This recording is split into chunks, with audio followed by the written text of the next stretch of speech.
History has known many great liars. Copernicus, Goebbels, St. Ralph the Liar. But there have been none quite so vile as the Tudor king Henry VII. It was he who rewrote history to portray his predecessor, Richard III, as a deformed maniac who killed his nephews in the Tower. But the real truth is that Richard was a kind and thoughtful man who cherished his young wards. In particular, Richard, Duke of York, who grew into a big, strong boy. Henry also claimed he won the Battle of Bosworth Field and killed Richard III. Again, the truth is very different, for it was Richard, Duke of York, who became king after Bosworth Field and reigned for 13 glorious years. As for who really killed Richard III and how the defeated Henry Tudor escaped with his life, all is revealed in this, the first chapter of a history never before told, the history of the Blackadder.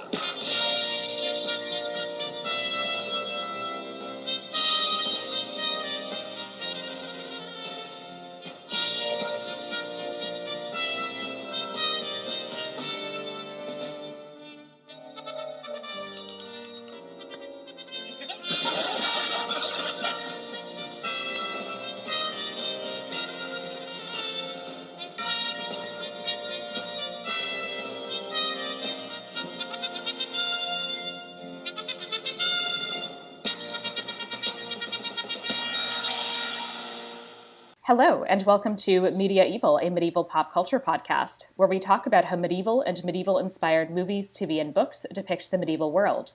What did they get right? What did they get wrong? And what do they tell us about how modern people see the medieval past? I'm Sarah ifft, a medieval historian, and today I'm joined by guest Ben Paul to talk about the comedic alternative history Blackadder Series 1, The Blackadder. So Ben, welcome. Hi. You want to tell the listeners a little bit about yourself for those who have not listened to your previous appearance? Oh, yeah, sure.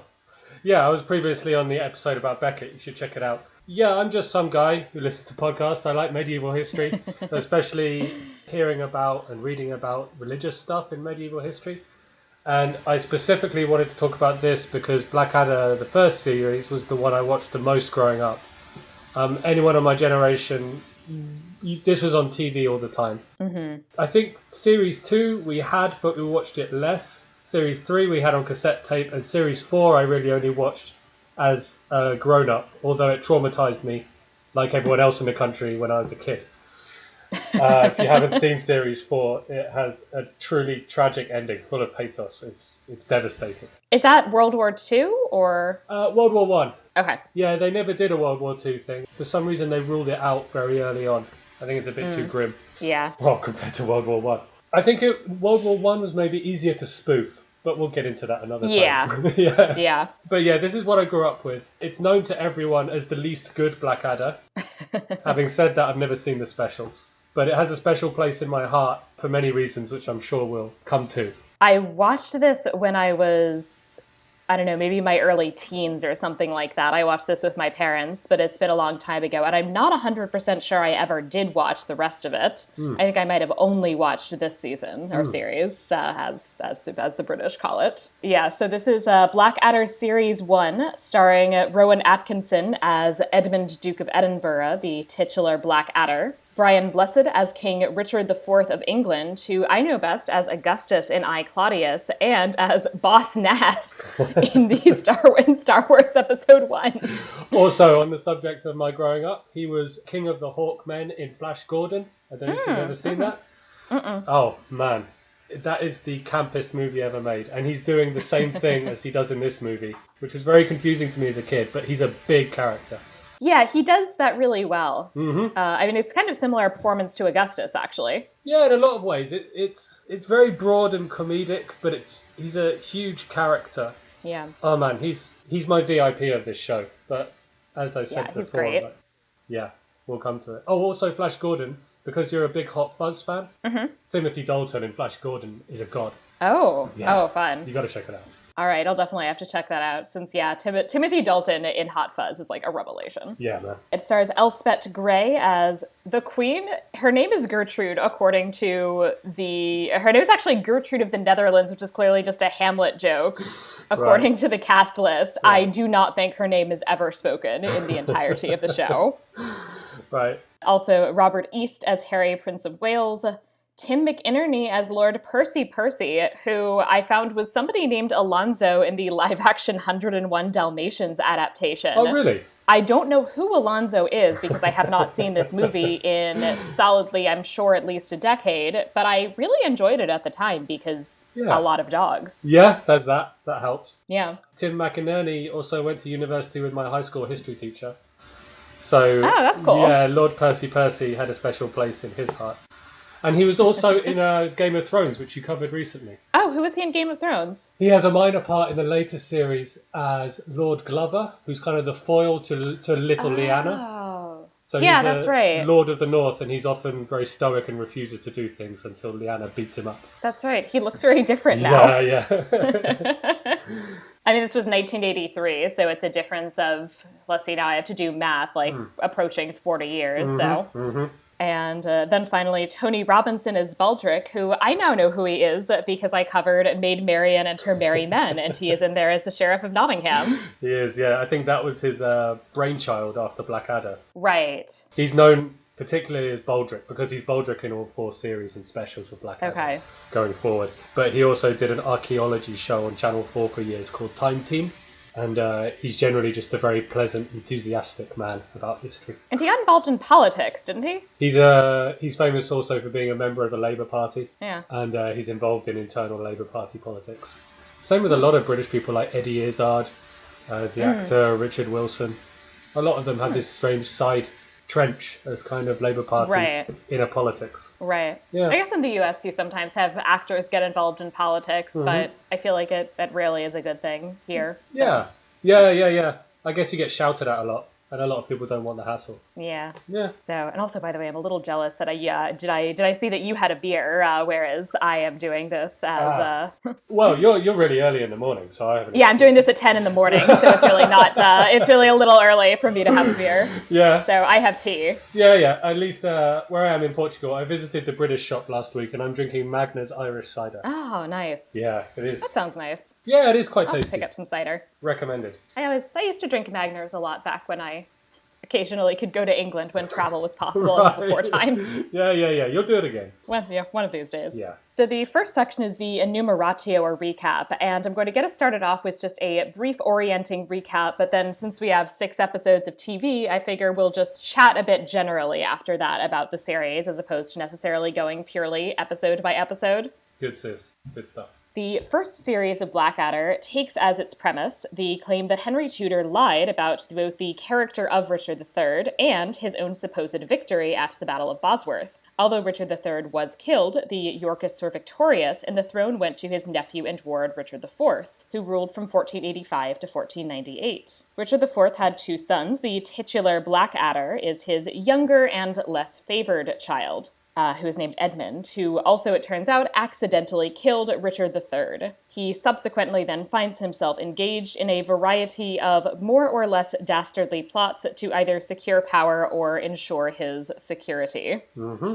Can I just say something straight up about the premise of the show, the alternate history thing? Lots of people, including the people who wrote it, like Richard Curtis, who went on to do 4 Weddings and Notting Hill and all of this, and Rowan Atkinson, who of course went on to be Mr. Bean.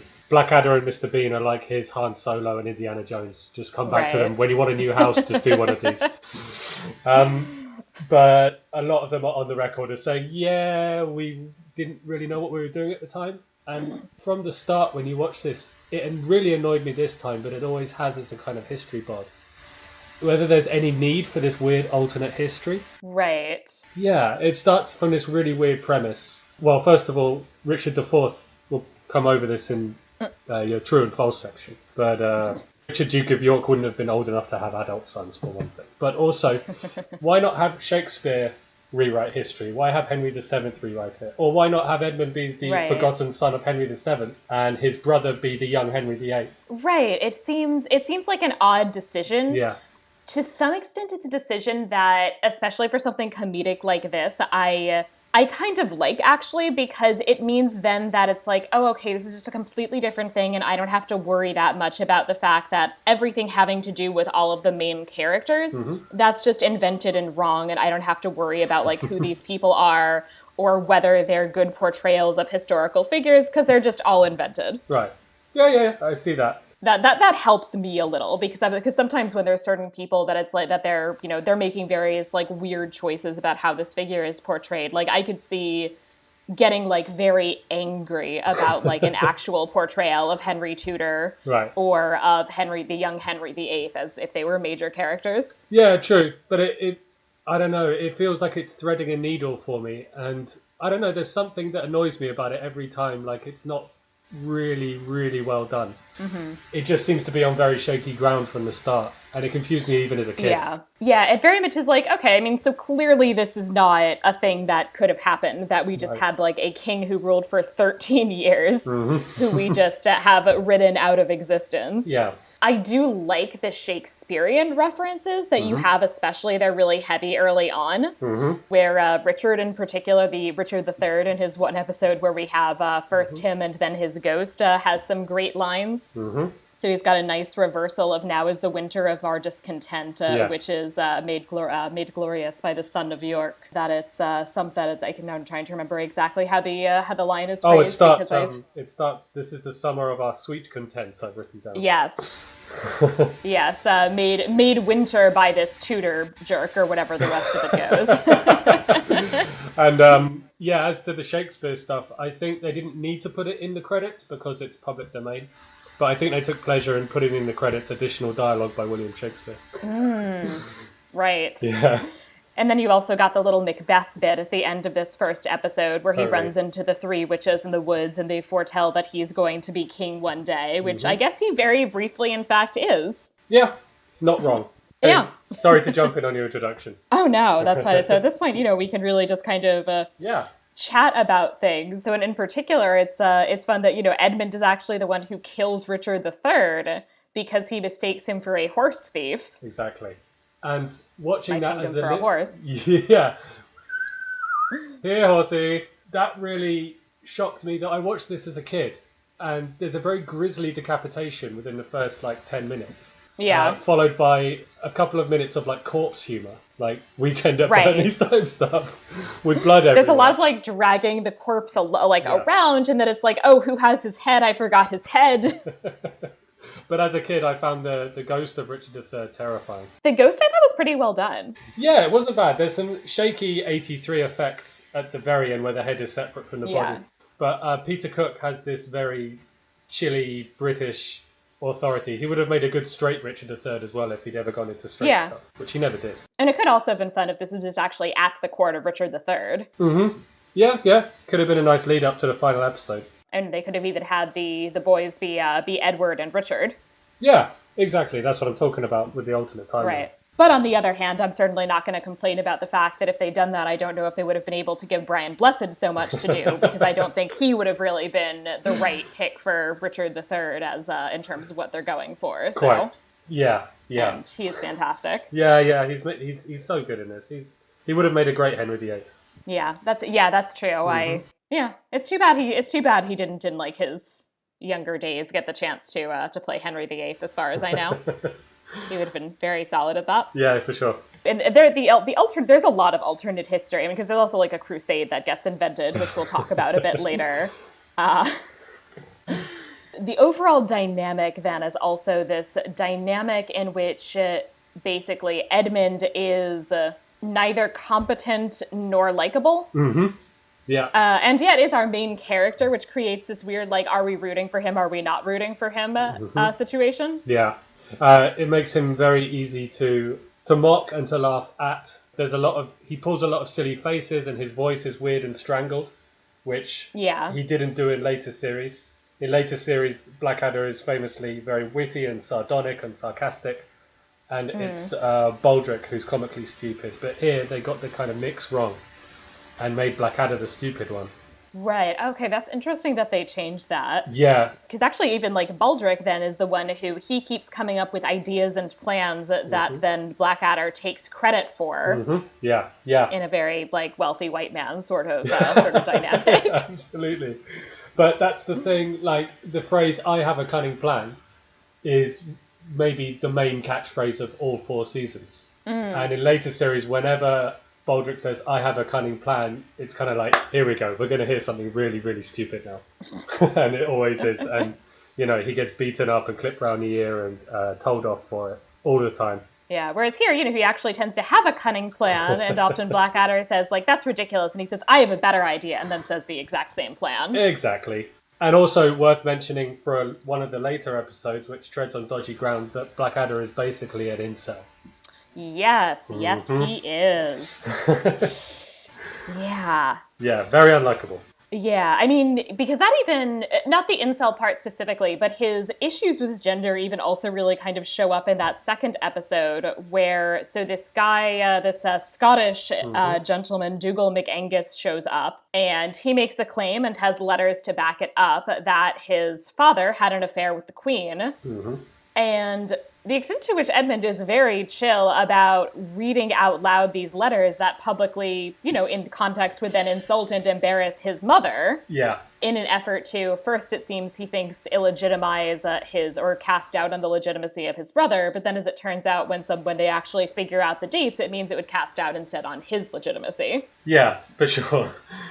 Yeah, he's very willing to burn any bridges. He's absolutely, I don't know, his dynamic with his brother is weird because he's very subservient to him but loathes him, calls him a bastard constantly. Yeah. And he's understandably completely poleaxed and terrified by Richard IV, Brian bless him. Which is understandable. Yeah. Who can't even remember his name and calls him, amongst other things, Edna, Osmond, Edgar. There's a running gag that he can't remember his name. Enid, I think, shows up at some point. Right. And there's some weird masculinity stuff then definitely happening there too, in that he is very clearly presented, despite, he also has this like incel stuff going on, but he's also clearly presented as not quite matching up to the typical examples of traditional masculinity that are demonstrated certainly by his father or maybe not his father, I don't know, but the man who is supposed to be his father. Yeah, sure. And by Prince Harry, who's not a particularly fascinating character. He's kind of a slightly slimy Tony Blair type. Right. Yeah, he's very dull. Yeah, but he's also like very polite, and he knows several languages, as he often shows off. And he makes all the right jokes and knows all the diplomatic language and so on. So, it's very much the runt of the litter. Right. And then there's some kind of odd dynamics, too, that he's really trying to, make a name for himself. He's, like, very into fashion. At some point, I think it's in this episode, in the second episode, where he eventually ends up challenging Dougal McAngus to a duel and to say that, these letters are clearly fraudulent once he figures out that they would, in fact, make him illegitimate, potentially, were they to be real. And he loses badly. And starts offering things to him, including he goes into really lavish and loving detail about his clothing collection, in particular his extensive collection of codpieces. Yeah, and I think his ornamental pomfreys, I wrote down here, whatever ornamental pomfreys are. Right, I'm actually not sure what an ornamental pomfrey is. It made me think, just because of the word, maybe it's the puffy sleeves things you wear on his shoulders. Oh, maybe. Yeah. Yeah, I actually don't know offhand what a pomfrey is. There's a gap in your knowledge there. I know, I feel like I should know what a pomfrey is. I'm actually looking up what a pomfrey is and seeing if I can It'll be good to figure it out. See, I'm trying to figure it out quickly, but now I'm just getting the Harry Potter character, Madame Pomfrey. Oh, okay, yeah.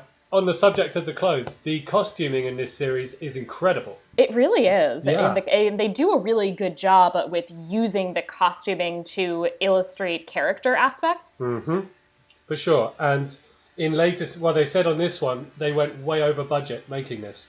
Because not only are there very lavish costumes, there's also huge interior sets. There are many, many exterior shots and horseback stuff and things like this. And in later series, particularly 2, 3, and 4, everything happens on a soundstage. Okay. Yeah, it's Yeah, very, because very there are a limited. lot of exteriors here. Yeah, for sure. And they must have spent a lot of money just on stuntmen, especially for a BBC show. Right. Yeah, I mean, because there's all of these little things, like he keeps having these sort of pratfalls where he'll end up getting kind of caught up and he's like hanging from a tree. Like that clearly must require some stunt money. Absolutely, yeah. No, but coming back to the costumes in particular, what stood out for me this time was Queen Gertrude, as he pointed out, her headdress, which bore similarity to the magnificent headdresses of Beckett. Right. There was Dougal McAngus himself, who is this great, like, fur-bedecked kind of wild man, just back from a crusade, and he really looks like it.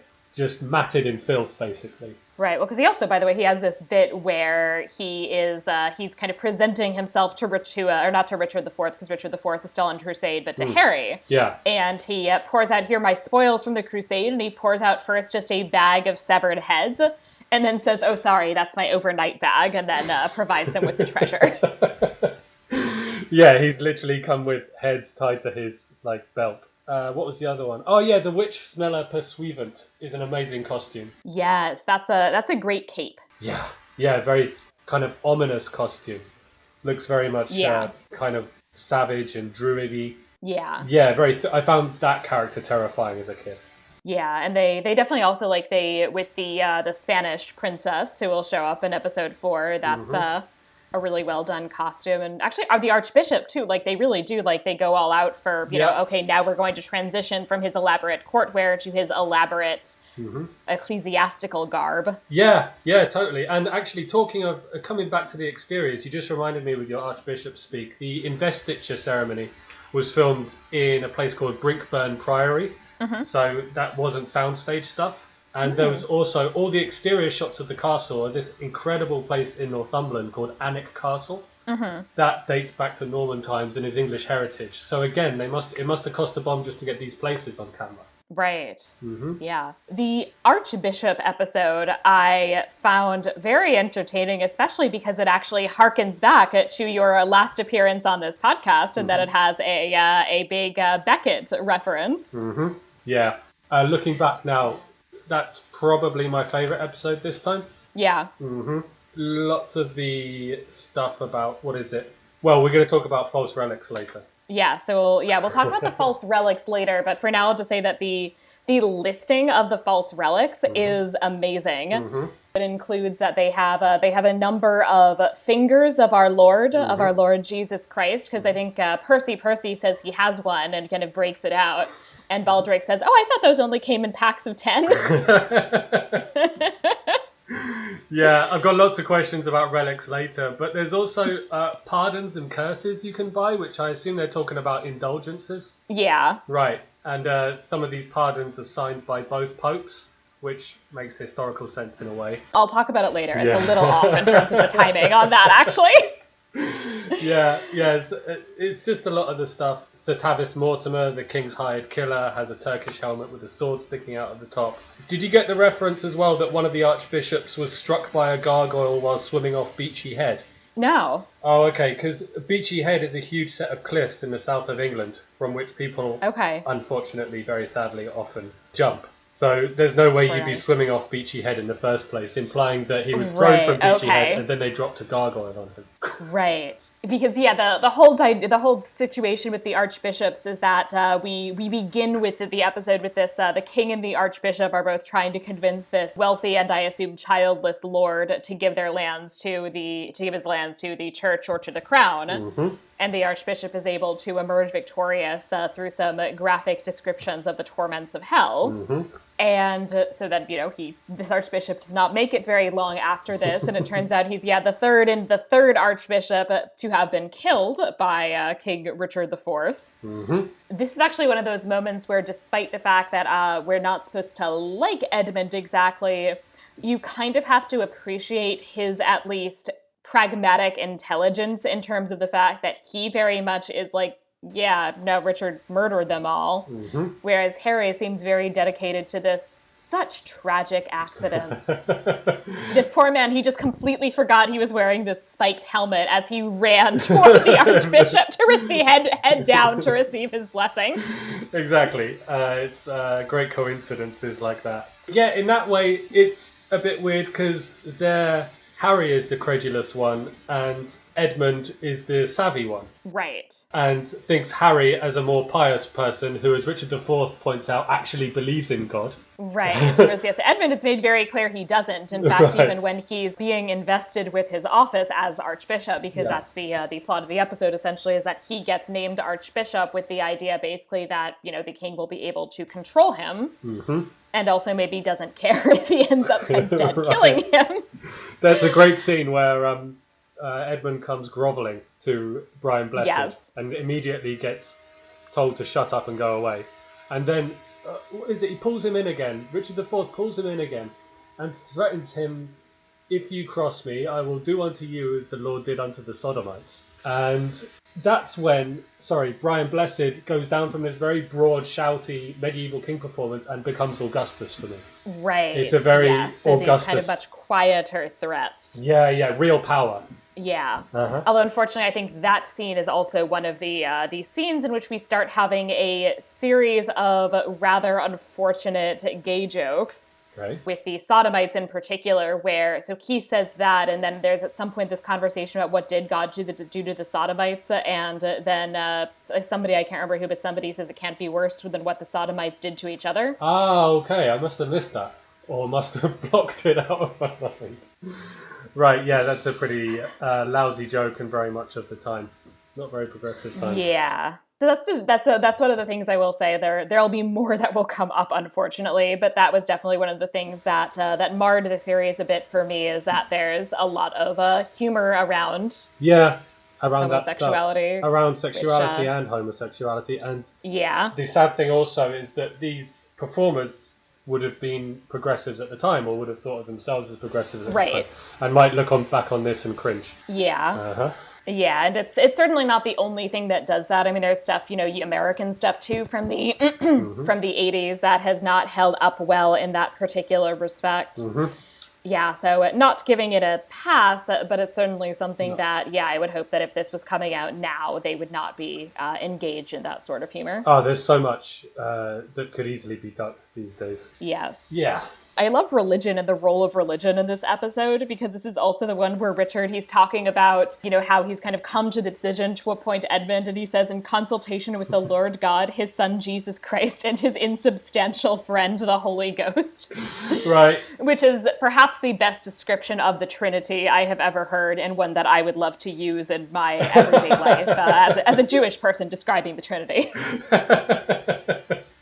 It's one to use going forward for sure. What I like is after episode 2, when he comes back from his crusade, there's stuff like he randomly attacks Prince Harry in this Archbishop episode, mistaking him for a Turk and trying to kill him. Yeah. And later in the Witch Smeller episode, he's barred up in his room, smashing at the door with his sword all the time. And there's elements there that he's come back from Turkey with some kind of traumatic stress, and he's increasingly violent and unhinged as the series goes forward. I'm not saying they were aware of that at the time, but that's what you'd map onto it these days. Yeah, that he certainly has this. There's this element that, like, he, in his mind, he hasn't entirely returned from crusade. Yeah, he's just hell bent for war, and in series 2, he gets the gates of Constantinople locked behind him, and all he has is a small fruit knife against 10,000 Saracens. So right, and he had managed to escape that. Yes, so it's grisly. Oh yes. The implication of him having killed hundreds of people with a fruit knife is. Oh, speaking of which, in the first episode of Foretelling, at the Battle of Bosworth Field, Edmund falsifies this figure that he killed 400 peasants. Yes. 400. Were there really tallies in those days? I'm not suggesting anyone claimed to have killed 400 people, but was that like a thing? The part about the nobles, actually, that of you have keeping track who killed which noble, that actually rang more true to me than specifically, I killed these 450 peasants. it wouldn't have quite worked in the way it works here, but it is something that like shows up in chronicles and things like that sometimes. And also is the kind of thing that might show up in Arthurian literature. Mm-hmm. So obviously, you know, that not being real, but that being the kind of a kind of model in some ways that people are talking about basically, oh, well, you know, and then Lancelot killed like 700 people or whatever. Right. Yeah. It's like ages in the Bible or body counts in right. the Iliad. Yeah. So it's, yeah, I mean, the Iliad is probably the model that they're using Right. in some ways. You know, the Iliad and the Odyssey, that, you know, those are, you know, things that people have been familiar with. Yeah. And so, you know, that probably is to some extent the model of these exaggerated body counts that do get ascribed to particularly heroic individuals. For sure. It's not quite something that I think fits into, you know, realities of what people were doing and talking about after battles, but it's something that very much does feel like it's coming out of medieval literature. For sure. And I remember Edmund is talking about the nobles he pretends to have killed. And Harry is shocked that he killed one of the dukes, the Wild Man of Warwick. Edmund says, right. Yeah, it took some doing, I tell you. And Harry says, you can say that again. I killed him myself at one point. Which I think is a genuine... But despite saying that, doesn't actually seem to entirely question it. He's like, oh, yes, you know, he does take a lot of killing. I killed him too. But people get up, people play dead. Who knows? And that's also the one he's sort of listing people, and as he's listing people who are unaccounted for, Edmund keeps taking credit for them, and then at some point he's like, the Bishop of Bath and Wells, and Edmund cuts in, will never walk again, and then Harry's like, will conduct the Thanksgiving service. And it's particularly funny that it's the Bishop of Bath and Wells this time, because he comes up as a character in an episode in season 2 where he has the most incredible name in all of art, literature, fiction and history. In series 2 he's called the baby-eating Bishop of Bath and Wells. Is he literally baby eating? Yeah, he's a disgusting pervert, as he says so himself at one point. Yeah, because they're good in this show about coming up with epithets for people, and that comes up a lot in episode 6, where they have the 6 most evil men in England. That they have some interesting descriptors. Yeah, I think Sean the Irish Bastard wouldn't play well these days, especially especially since he's just a drunk character. But there's some magnificent ones in there. Guy de Glastonbury, Friar Bellows, Three-Fingered Pete, Jack Large, Sir Wilfrid Death. I really liked Sir Wilfrid Death. It's just like a delightfully unsubtle. We're introduced to Sir Wilfrid Death. He's set upon by 3 men in what look a lot like clan hoods. Right, they do. But what I've actually seen in Spain, where I lived for a few years, is that by a long time obviously predates its role in American history. I've seen people marching in Spain wearing these things. For Holy Week in particular. Exactly. Semana Santa in Zaragoza is non-stop drums. Don't go there, it'll drive you nuts. Yeah, I felt very glad that in my year when I was in Spain, I ended up being in a place I was in Vic during Holy Week, during Setmana Santa, as I would call it in Catalan, and Vic is a relatively quiet place just in general. Yeah. And that week also was similarly relatively quiet, and they even were like very nice. They actually even like kept the archive open for most of it. It was great. Oh, grand. Perfect. A long weekend in the archive. Yeah. Yeah. There's a town in Aragon where they play the drums for, I think, 24 hours. Yeah. Blistered hands and all the lot. Yeah, I had a friend who was in Valencia for Holy Week, and that was, I think, also a bit rough. Yeah, man. It's fascinating at first, but after, say, 3 days, you're done. You want to get out. It's like, no, I'm not here for this. Please just let me sleep and work. Absolutely. I love in the Archbishop episode 2 how Edmund ends up basically carrying out his father's wishes by essentially persuading a lord that he would far prefer hell to heaven, because heaven is for people who enjoy that sort of thing. Right. And hell is really the place where he can like continue, carrying on his adultery and murder. Yeah, and incest. Right. Yes, because he at first sort of tries to say like, oh, well, you can't be that bad. I'm sure you won't go to hell. And he's like, I've murdered a lot of people and committed adultery a lot of times, and one of them is with my mother. And then he's like, okay, I'm going to change tactics here. And then episode 3 is then also the one with the big Thomas Becket referent, which I actually think the comedy of this bit is really worked really well for me. That he's trying in this extended way, Richard IV is trying to explain basically the reference to the Queen. I think he starts by saying, "Never will I have to say, won't someone rid me of this turbulent priest?" Because Edmund's being so, quiescent and all of that. Right. And so she's like, "What? Why would you say that?" And so then he has to go through this really extended explanation at like 5 times. Yeah. Finally, then culminating in him loudly saying, "So he said, won't someone rid me of this turbulent priest?" Right as a couple of drunk knights pop up and said, "Oh, yes, he wants us to go and rid him of this turbulent priest." Yeah. Yeah, exactly. All the while, it keeps cutting away to these drunken knights entering the hall, and you're just like, oh god, here we go. Because you keep thinking that him saying it, that he's gonna, get these guys going, and then it's like, oh wait, no, they're not there yet. But then you're like, oh, okay, I guess that's not gonna be what happens. And it's like he has to say it again because the Queen still doesn't get it.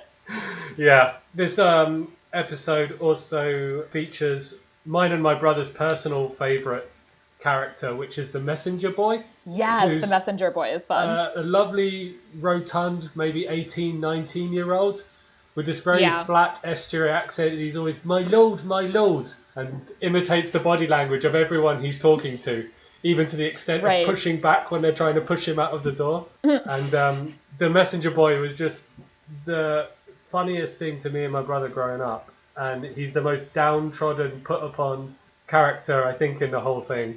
Poor boy. Because also he's going around and he has news, and he knows that he has news, but he doesn't really seem to care who he delivers the message to. Yeah, and he's always just getting yelled at, shouted at, pushed away, told to go away, told to bring better news. Right. Yes, in particular, it's in episode 4. I think his news is considered to be not to the king's taste, as we once again embark on some major wars. There's a lot of talk in this of wars against France, Switzerland, Spain. There's mention of the Germans and the comical codpiece that Edmund accidentally wears to his investiture is called the Black Russian. Yes. I like the way his mum just walks past and is just like, what are you doing wearing this ridiculous thing? When you hear the boyoyoing sound effect, it's just... But also the bit that he's wearing that, and then it's announced that he's going to be Archbishop, and then he actually takes the hat from one of the bishops and places it on the codpiece. Yeah, non-stop, cheap laughs all the way. But it does get me every time. It's a very funny scene and it's played very well. Yeah, and as I said, that episode is, I think, one of the best ones. The bit where they're disguised as nuns actually also, I feel like, overall works fairly well, including that he does manage to basically tell this very complicated story about basically disguising as nuns not for a real reason, but just for fun, and this is what ultimately kind of gets him out of having to be Archbishop. Yeah. The Hessian undergarments. Yes. The nun kind of winks like, oh, I don't blame you on wanting to check out those Hessian undergarments. For sure. It's funny that the man dying at the start of the episode, who leaves all his goods all his riches to the church, is the Duke of Winchester, who is still to this day, I think, the richest landowner in the United Kingdom as it is now. Oh, really? Yeah, so I think that's a reference to current history. I mean, they must have looked in a reference book at the time to find out who's the richest person in the world. I think he's worth something ridiculous, like £12 billion or something. Oh. Yeah. The poor Duke of Winchester. Stupid money. Yeah, no, that's just far too much money. He should be giving that away to somebody, certainly. Yeah. I'm not sure he should be giving it away to the Catholic Church. No. Certainly not these days. Oh no, I think they're doing okay, financially speaking. There's some obviously more ahistorical stuff in the interactions with Dougal MacAngus. Edmund's title at the time is Duke of Edinburgh. Right, and this is a period where the English do not have any particular control over Scotland. No, that's kind of the point of the episode. It's quite confusing. And in the credits, Richard is labelled as Richard the 12th of Scotland. We're talking a very alternate timeline here. We've also skipped the whole, the Scottish managing to get free of England back in the 13th or the 14th century. So yes, we're just sort of skipping that one. Yeah. But there's a bit there where there's a reference at the feast where Edmund is announced as the Duke of Edinburgh, and Dougal MacAngus says Duke of Edinburgh and as Scottish as the Queen of England's tits. Right. I think that's a slight dig at the Queen's husband, the current Queen's husband, who is the Duke of Edinburgh. Right. There you go. But at the time, it's doesn't quite make sense that he would be the Duke of Edinburgh. Right, and Earl of Roxburgh and Peebles, which also is Scotland. Right. Yes, and he does lose. Well, he seems to lose all of that, but then I guess he doesn't because he does ultimately manage to shoot poor Dougal MacAngus out of a cannon at the end. A rare victory, preserving English control over Scotland. Yeah. We should probably talk about the incel episode. This being the one that in particular, for a number of reasons, did not age well. This was definitely my least favorite here. Mm-hmm. We start by he's like on a rampart. We hear first of all this really unfortunate extended metaphor comparing her body to a castle that she is allowing to be invaded, that she shares with us. Mm-hmm. And then realizes that it's Edmund, not Harry, and promptly throws him off the castle ramparts. Mm-hmm. And at this point, Edmund then basically is like, all women are terrible, and I will never, ever be anywhere near a woman again, and if any woman asks about me, you should tell him that I'm this venomous predator and that women are my prey. Mm-hmm. Which, Yeah. But it's Edmund is made out to be the stupid one. Yes. Yeah, it's saying, look at this asshole. Yeah, so I don't think it's endorsing that, No. but then the problem, I think that something said the biggest problem with the episode is the fact that then it goes into what is essentially a kind of extended kind of fat joke, basically. He initially changes his tune when he finds out he's supposed to marry the Spanish Infanta. Mm-hmm. But then when he sees the Spanish Infanta and she is on the heavier side and not conventionally gorgeous, then all of a sudden he is completely disgusted by her. And the comedy there feels like we're supposed to basically agree with him on that. Exactly. It is kind of, look at this short fat person. And her sexuality and the fact that she's comically lascivious is supposed to be horrifying. Yeah. On that subject, I would call it kind of, I don't know if this is a good reference, but kind of saucy postcard humor. Do you know what I'm talking about? Right, yeah. Yeah, where the kind of henpecked, pigeon-chested man is being chased by a big lady in a swimsuit. Right, who's, aggressively trying to have sex with him. The horror. Yeah, but I do mean aggressively because they use this for additional comedic effect. There's this scene which is also really uncomfortable in which he has Baldric pretend to be him and have sex with her in the dark, which feels rapey. Yeah. Because she's having sex with him under false pretenses. Right. I mean, she thinks that it seems that she thinks he's Edmund. Mm-hmm. It's presented as a kind of madcap misadventure. And it's a bit more troubling these days. Yes, and then also he is presented as having basically like a face full of injuries and two black eyes. Basically, it's like the idea that, if a man has sex with this like larger woman, she's clearly just going to like horrifically injure him. Yeah. Ouch. Yeah, so it's not great. No. Also not great is the weird extended that his plan before that is that he is going to pretend to be gay so that she will not want to marry him. Which there's an extended, I don't know if the Earl of Doncaster and his sexuality is a reference that they're supposed to make or if they just picked a random earldom. No, I think it's transmitting in code because they never actually use any word that actually means gay or homosexual or anything like that. They use a bunch of synonyms. So when he says, pretend that you enjoy the company of men, and he says, you don't mean like the Earl of Doncaster, then it's actually quite a well-delivered comic line. I mean, it's a well-written joke. Yeah, on paper, there's nothing wrong with the premise of some dumbass pretending to be gay so that he can get out of a date or an arranged marriage or whatever. Right. But you can do it well, or you can do it and see it age badly like this. Because when I was a kid, obviously, I thought this was fine and funny. Right. Yeah. Yeah. But I watch it now. But yeah, but it's very much like, but it's very much emphasizing these like tropes of like all gay men are effeminate in this particular way. Mm-hmm. Although then it goes into the odd reversal of this, that the reason this plan fails is because she thinks he's just trying to dress up like a Spanish nobleman. Yeah. Which I don't know what implication they're trying to make there. That's very much of its time in grouping all of these kind of Latin countries together as one. I think what they're thinking about is kind of Medici, Renaissance, kind of flowery, slightly flashily dressed kind of Italian culture. Right. But just lumping every country in Southern Europe together. Right. From experience, and this is nothing against them, I wouldn't say Spanish men are flamboyant dressers or known as flamboyant dressers.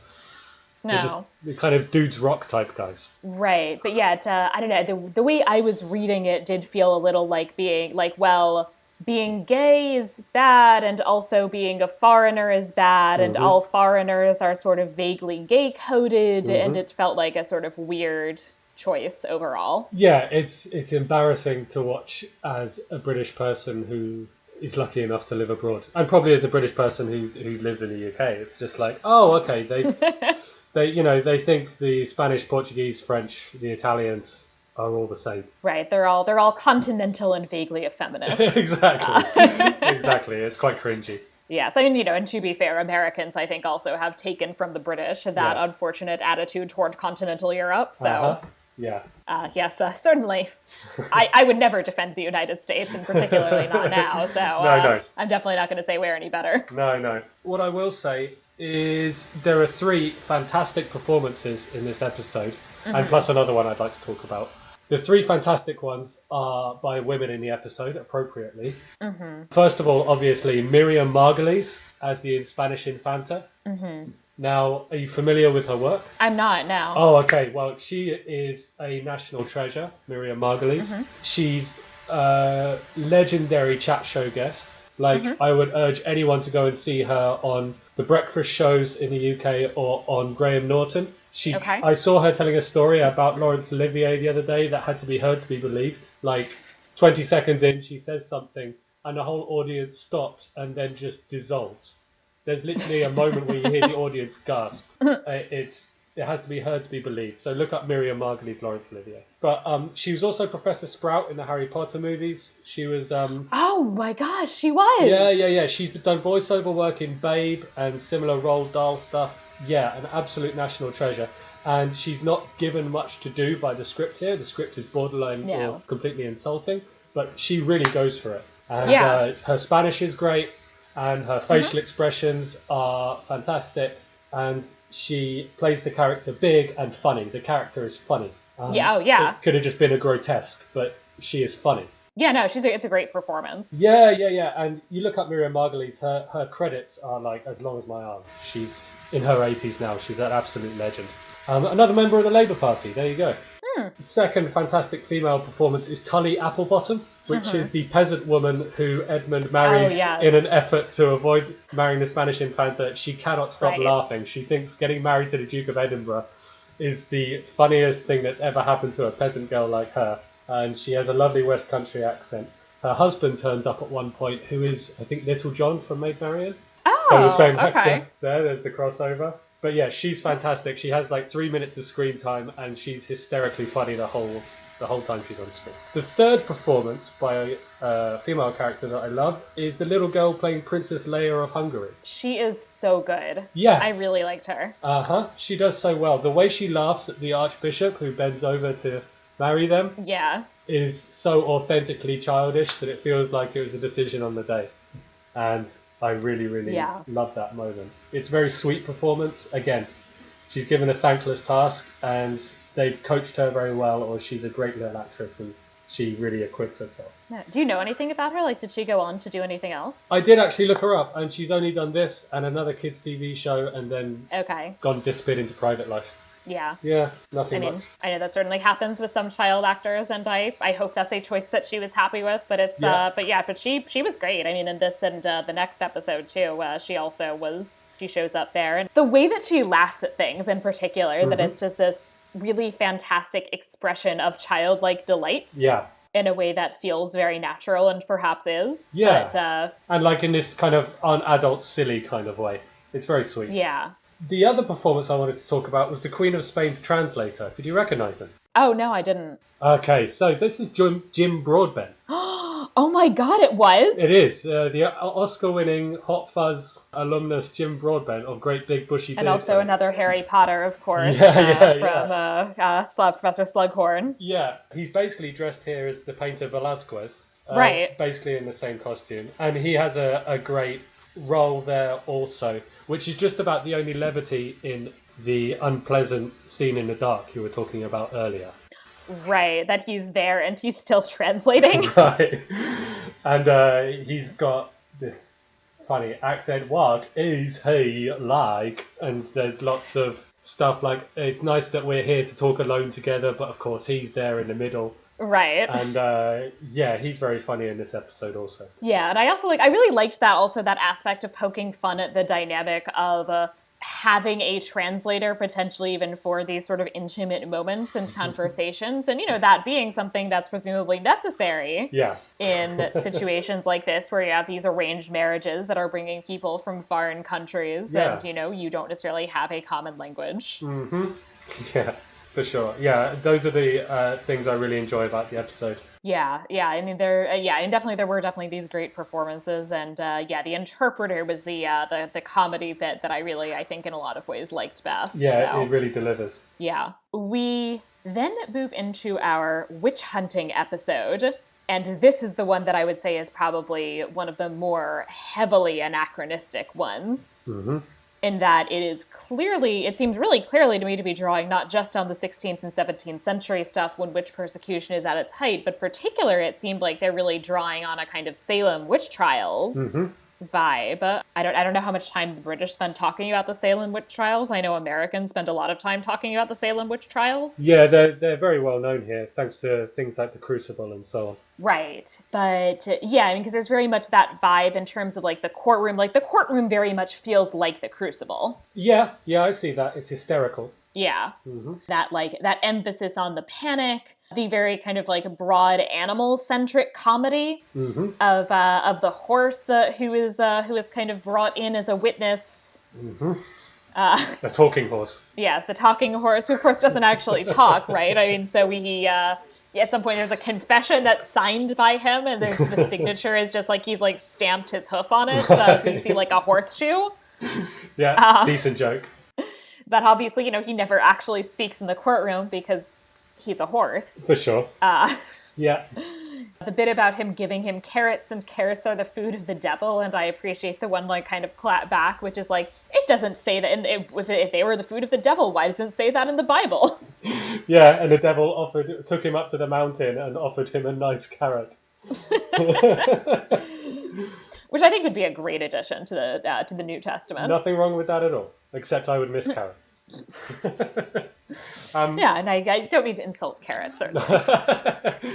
I like the fact that the witch smeller finds his precedent in the appendix to the Apocrypha of the New Testament. Yes. That's a solid Bible joke. I'm always here for a good Bible joke. There's lots of throwaway stuff in this episode. What is it? He says he was seen talking to his horse last Garethstide. He was married to this old woman on the feast day of St. Jacob the Turgid. I'm going to talk about some of the feast days later, but there's some great saints' feast days.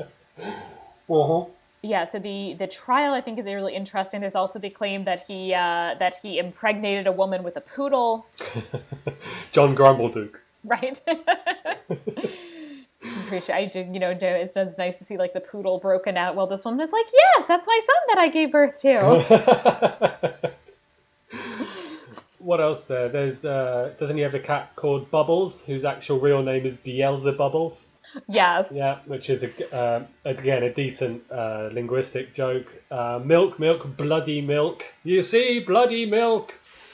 Real hysteria type stuff. Yeah, and so as we said, that very much felt very akin to the 16th, 17th century witch hysteria. Mm-hmm. Although I think they did do a good job in the early bit. I really enjoyed also the talk about the different kinds of omens. Yes. That they so that they have a kind of litany of these strange omens. It was like a fish having tea on on a beach somewhere. It rained phlegm. Yes, and then Percy, who's not very bright, says, "I saw a horse in the courtyard with 2 heads and 2 bodies." To which Edmund, who is our kind of resident skeptic, is like, "You mean you saw 2 horses?" Oh, and also I would be amiss in not mentioning that a cow was seen reciting Chaucer, and Chaucer was seen in a field mooing. Yes. Was he around at this time? He was earlier than this, wasn't he? Yeah, so so Chaucer is dead, but they would have been familiar with the works of Chaucer. Yeah, it could have been ghost or zombie Chaucer, I suppose. Yeah, I mean, it is supposed to be a strange omen, so I'm on board with the reference that implies that Chaucer is around and mooing. I'm fine with that, actually, as a historical reference here. Glad to hear it. Yeah, since we're post Chaucer, I'll take all of that as just a reference to everybody is very much aware of the figure of the late Geoffrey Chaucer. Good stuff. There's also a weird foreshadowing of the current crisis we're in now, where they decide to go to the village. Lord Percy says everyone there is dying of plague, and Edmund says, "Oh, they're just exaggerating. Any excuse to get off work." And I was just like, "Oh man, that's heavy." That episode in general, a lot of the Black Death stuff, it felt like it hit a little too close to home. They had the king who's kind of like sitting, like lying in his room, and he's like feeling under the weather, and somebody very casually is like, "Oh, it's probably just Black Death." Yeah. We're at that stage now. And all of the kind of hesitancy about then going into his room, and it's like, no, don't go. Oh yeah, later in the episode, here's a Canterbury thing. In Canterbury, they still have that ducking stool. Did you see that? No. Oh, okay. It was in the high street when I lived there. It's over, there's a tiny little humpback bridge on the high street, and there's a ducking stool sticking out of one of the pubs. I don't recall that, at least. Okay, because he mentions ordeal by water, and he says, no, ordeal by axe. Which is just as fair as far as I'm concerned. Right. Yeah, I mean, there's a lot of, like, ridiculous ordeals. There's also, like, a test that he has to undergo where he's put in a table and there's a dagger and a crucifix, and if he picks up the dagger, then he's a witch. Yeah. But it's just like, you've got a 50-50 chance here. Yeah. Another comedic misstep, I think, in this episode, which annoyed me again, even as a kid, is when they escape from the courtroom. That's a weird little scene.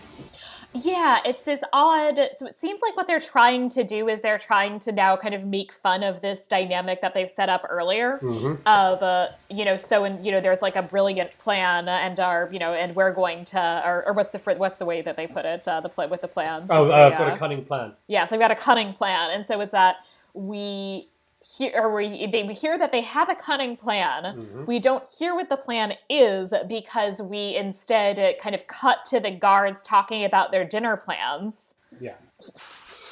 And then we also don't see the plan carried out because it just like does like a cut forward to they've escaped.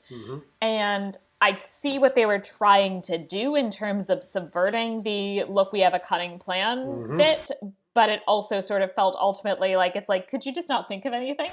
Yeah, and I think if that seems like a nod towards kind of Monty Python type comedy. Right.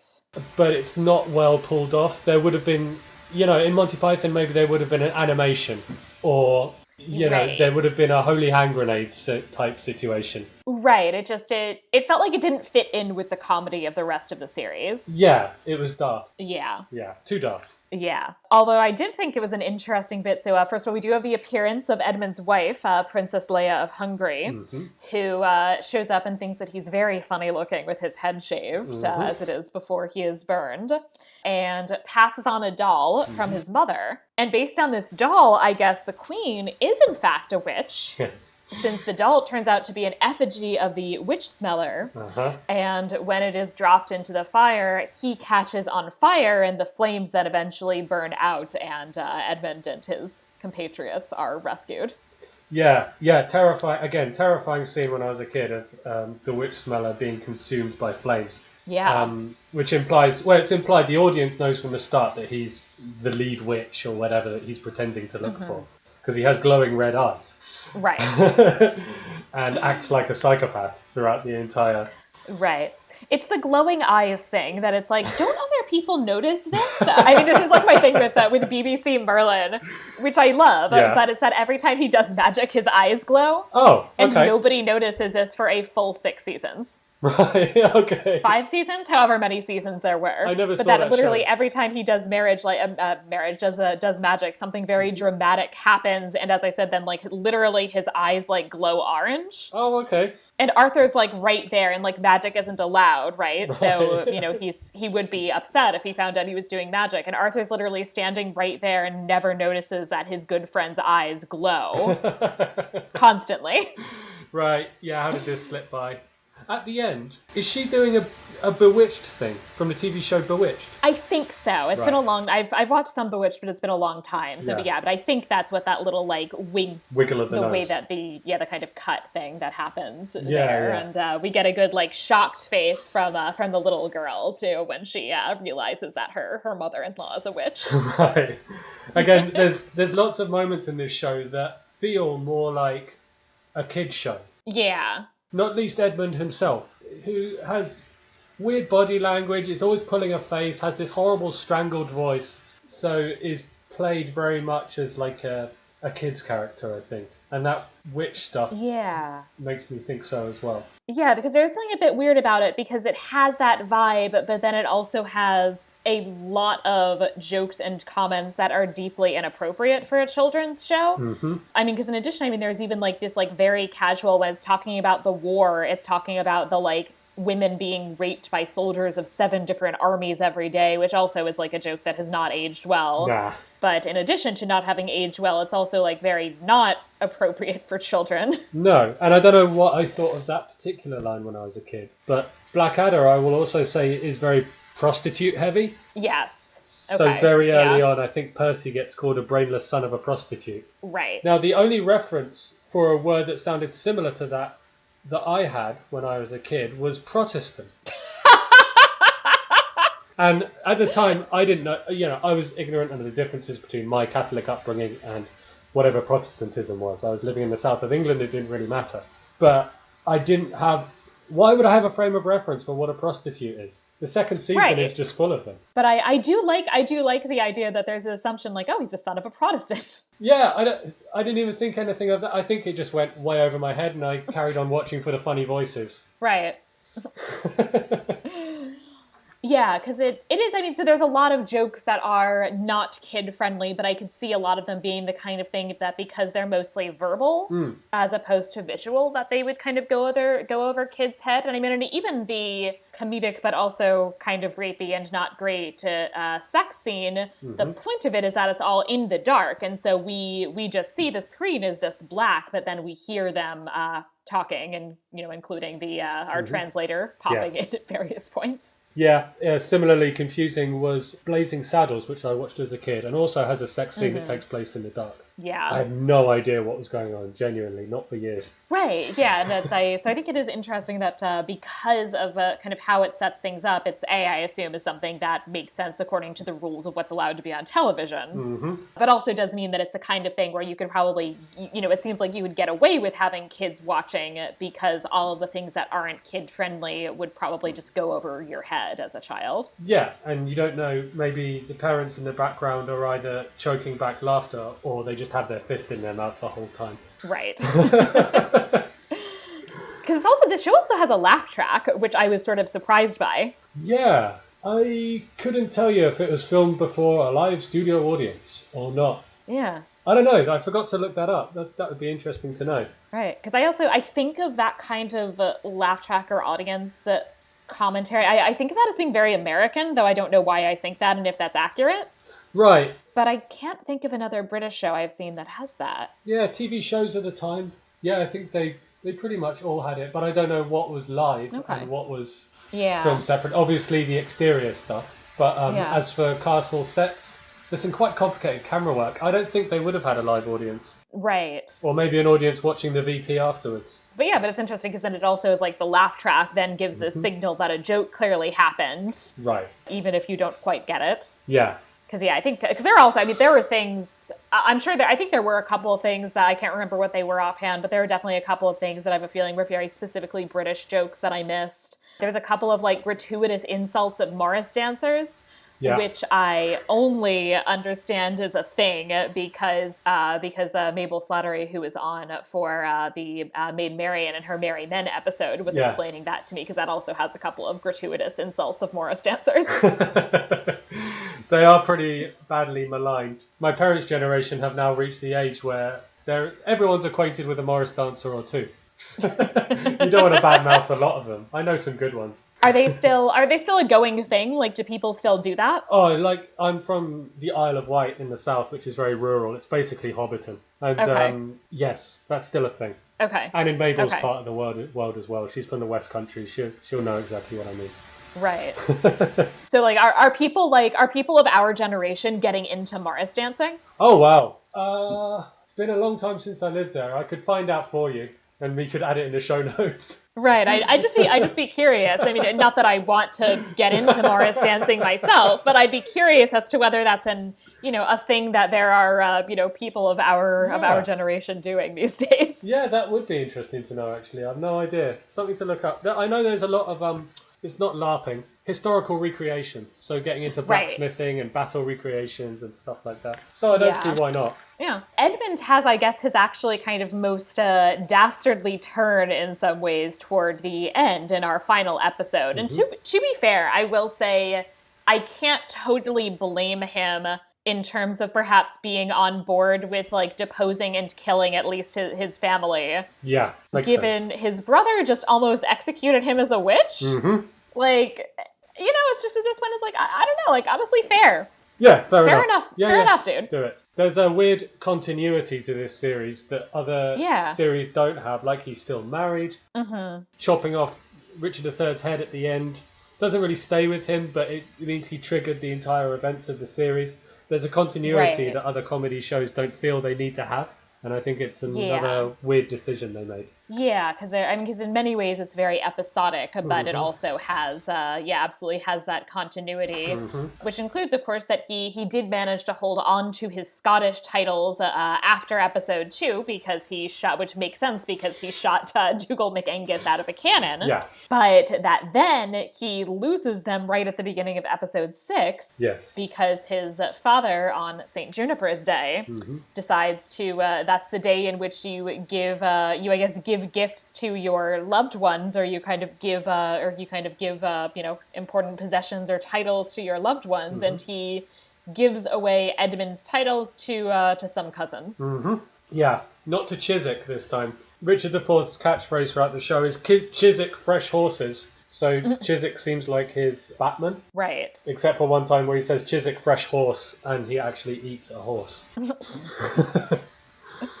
But yeah, I have 2 sons, Harry and another one. Come up, other one. Yeah, exactly. Yes, and Harry gets a whole litany of things, including he's made Sheriff of Nottingham. Yep. So he gets this long list of new fancy titles and lands, and then, Edmund is stripped of basically most of what he has left. Except Duke of the Privy or something like that. Yes, he remains Lord of the Privy. He takes off, and this is when he gathers up the 6 most evil men in England. We talked a little about Sir Wilfrid Death. I really like a Guy of Glastonbury, who is holding somebody up at knife point and says, your money or your life. And then the guy then at some point is like, oh, this is all I have, but here's my money. And he's like, great. And then he's like, shoot, did I say your money or your life? I meant your money and your life. And then stabs him. He's a very smooth kind of highwayman type character. Yeah. So he's fun. Yeah. What do you think of Friar Bellows administering extreme unction? That also was maybe not so great. Yeah, that bit where he's presented as it's this weird. It's not even clear in terms of how the scene's set up, in terms of whether it's supposed to be consensual or not, which kind of makes me feel like they don't care. Yeah, exactly. Yeah. Yeah, it would be a funny joke if things were clearer. Right. Just using the language, I mean, administering extreme unction. Haha, that's a Catholic thing. Okay, now I get it. Right, like I kind of like the line I could see being funny, but it's like a little bit, it's like less funny when it like seems very possible that he's raping her. Yeah. and that's being played for laughs. Uh-huh. If it was more obviously consensual, and I think they could have done that, then I think it would have been funny. But yeah, it's dodgy as it stands. yeah, so we've got our 6 evil men, and this is also where we have some good as they're getting to the last one, to who will ultimately be Jack Large. They go through a series of possible nicknamed Jacks. Where at first they just say Jack, and then they kind of list a number of possible Jacks that it could be. Okay. I didn't write these down. I actually did, although I need to go and find them because they're in my other set of notes, but I think I did. So I didn't write them all down, but the one that they did ultimately settle on, I did write down, which is unspeakably violent Jack, the bull-buggering beast killer of no fixed abode. Because the previous Jacks are all like the, horrible murderer, etc. Jack of Bath and Wells, or wherever he is. And then we finally get to the last one, and he is of no fixed abode. Yeah, that's very Python-esque. Yes. That clearly is a major influence here, I would say. Yeah, for sure. This wasn't long after Holy Grail, I don't think. Yeah, Holy Grail is, I think, 1975 or something like that. Okay, so less than 10 years. Yeah, so this is clearly, at least some of the humor is definitely very much kind of tied to that, yeah. For sure. And it turns out, there's an annoying Morris dancer who follows him around on muleback. There's a particularly funny galloping on horseback scene. Right, and the mule is, I think he says, you can come with me as long as you can keep up. But we actually see the mule vastly outstripping the horse. But in a very cheap kind of back projection, 1980s. Oh, yes. Again, very Python. It's like, yeah, exactly. It's like one step above them just both carrying coconuts, essentially. Turns out, though, that this retired Morris dancer is the one person who could ever stop Edmund, his childhood rival, Philip of Burgundy. The Hawk. Yeah, so he, or as he was known in his youth, the Thrush. Okay. And, so he reveals himself as Philip of Burgundy. He imprisons Edmund, who manages to get out because he is imprisoned with this this guy who's clearly been there a while, Mad Gerald. Mad Gerald, yeah. Who is laughing maniacally. And we meet his friend Mr. Rat, but then also his friend Mr. Key, who is made out of his own teeth. And Mr. Key is able to get Edmund out of the cell. Yeah, this is a cameo appearance by someone who'd pop up more in Blackadder. This is Rick Mayall of Drop Dead Fred fame. Oh, okay. Yeah, and Young Ones and all of those shows. This is a bit too madcap. He was always a very full-on actor, but when he's laughing, cackling for a full-on minute, that's the thing that was only funny to Rick Mayall, because his comic persona was being really, really irritating, which was perfect in a lot of stuff, but in here he literally cackles for about 90 seconds non-stop. Yeah. It is actually slightly maddening, which I think is the intended effect. It's a kind of performance that I sort of appreciate, but I'm also really glad it was only in one scene. Again, it's a character that my brother and I absolutely loved as kids. Yeah. But watching it the other day, I was just like, oh God, shut up. Please stop laughing. Coming back to the Hawk, Philip of Burgundy, this actor doesn't have many credits, but he was also the narrator of the entire series. Oh, okay. Yeah, which is a neat touch, because it's him. It turns out it's him telling the entire story of the Blackadder. Right. But this is definitely a role that would have been played in later series by Stephen Fry. Oh. So in later series, that would have been interesting. Yeah, definitely. What's missing in this one? You've got Brian Blessed and some other people who didn't really go on to do anything else. But in 2, 3, and 4, you see increasingly larger roles for Stephen Fry and Hugh Laurie. Oh, and who are, of course, fantastic. Yeah, and their characters are fantastic, and their voices are great, and their acting styles are perfect for the new kind of dynamic of later Blackadder. And it culminates in Stephen Fry in Series 4, which I think is probably the greatest comic performance of all time. Nice. Yeah, probably. No, I really do have to watch, I think, the rest of Blackadder. Yeah. 2 and 4 are my favourites, but 2, 3, and 4, they're all great. He manages to steal some homing pigeons, some black homing pigeons, to because they have to be black. He says they'll send a black-haired messenger to alert his evil friends. There's a bit here, too, where the guy says basically, well, I mean, this is what they cost, but you could have them for less if you, savagely beat me and bound me and gagged me and tied me to a tree. And then that's precisely what he does. Somehow. Yeah, we kind of skip that, and we just kind of skip toward, like, he's bound to the tree, and Edmund's riding off with the pigeons. Yeah. The pigeons are sent off, and all of the evil individuals gather at the castle. Mm-hmm. And Philip of Burgundy shows up as well, and Edmund manages to convince them all that they should be following Philip instead of him by explaining all of the ways in which Philip is particularly evil. Mm-hmm. And they love evil stuff. Yeah, so they're, of course, and at some point he's like, he murdered his whole family. And they're like, oh, so did I. And at some point one is like, well, I murdered yours. He's like, oh, you did? Great job. That ends up with them all joining him. And the ending was not entirely what I expected. So Edmund is placed in this torture contraption. Mm-hmm. Percy and Baldric seem to be saving the day in that they managed to get all of the evil men to drink poisoned wine. Mm-hmm. Then it turns out they've poisoned the rest of the wine. Mm-hmm. So just in the brief moment in which Richard remembers Edmund's name for the first time, and they're all very proud of him, and here, at some point, they are talking about his chances of, Edmund thinks he's like, oh, like, I'm going to survive because he has been through this torture contraption. And Harry's like, oh, no, I meant like your chances of going to heaven. But they all drink a toast to him, which it turns out is with the same vat of poisoned wine. And they all die. That's it. The entire court. And so Edmund is briefly king because he dies like 45 seconds after his father and brother. Yeah, good for him. He got there. And it ends by saying that he's, oh, I guess I'm the king of it. And then there he goes. Exactly. It's a very British comedy in the 80s ending to a series. Especially the fact that everyone drinks the poison, and then your reaction to the poison is you grab your ear, fall to the ground, and then your legs wriggle and you're dead. Right. I think there's actually a joke about that on, I rewatched Community recently because I needed something to watch that was, short episodes. And on Community at some point, there's a British TV show that they're watching, which is supposedly the original British version of Cougar Town. But it's only one season. The season is 6 episodes long, and at the end of the episode, they all like drink poison and die in precisely that manner. Exactly. Again, it's another kind of. I think again, this is Python's fault because when they didn't know how to end a sketch, they just have something stupid like cut to the studio audience, or the major walks in and tells them to stop, or everyone dies, and that's the end. Right. I mean, with Holy Grail very much also kind of falling into that, and that Holy Grail is like they all get arrested by 20th century police. Yeah.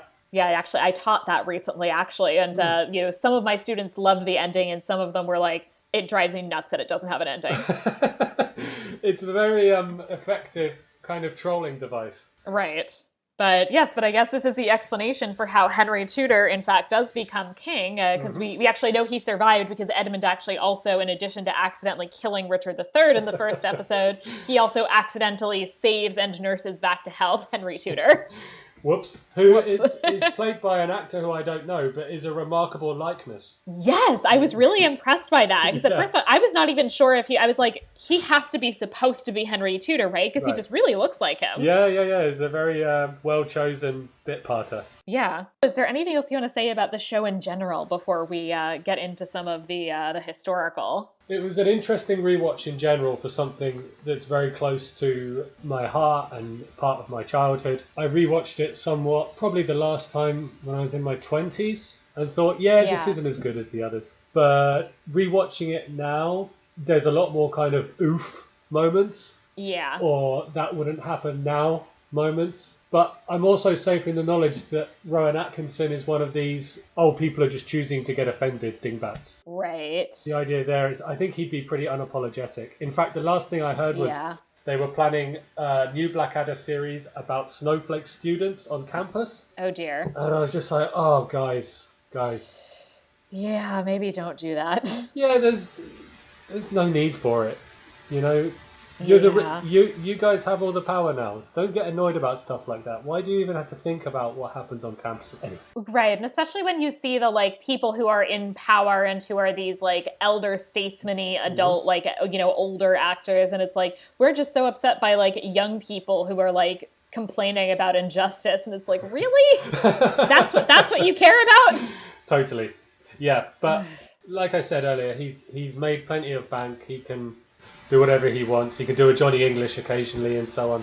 And I don't know, he doesn't seem to have anything that he needs to complain about. Yeah, no, he seems like he's doing fine. Yeah. That's me going off on a tangent. Blackadder's a great show, and it started shakily, is my conclusion. Yeah. Yeah. And I will say, I haven't seen the rest of Blackadder, but except for the cringe stuff, I actually liked a lot of things about it. Yeah. That, like, a lot of the comedy, especially, like, a number of the, like, historical jokes, like, really hit for me. Yeah. Like, including some things that, I felt like some kind of had, like, the spirit of medieval reference, even if they didn't quite have the letter of them. So as I said, a lot of it did really work for me in terms of the comedy and in terms of I've always liked when there are medieval comedies because at least it gets away from the like everybody was like wearing gray, covered in dirt and depressed narrative that you often have about the Middle Ages. I get it. So there are definitely things I appreciated. And there's something I forgot to say early in the first episode. There's what I call a moment of Flintstoning, where you put an element of 20th century life into the past, where he wakes up late for the battle and turns a sundial towards himself. And so at first you're probably thinking, is it going to be that kind of comedy where everything has a 20th century analogy? But it's the only time it does it. And it's really silly. That's the kind of madcap spirit that I like in an early 80s comedy. Yeah, it's very silly. I'm glad they didn't have just all that, but it worked for me as like a one-off joke like he has the like sundial making an alarm clock noise.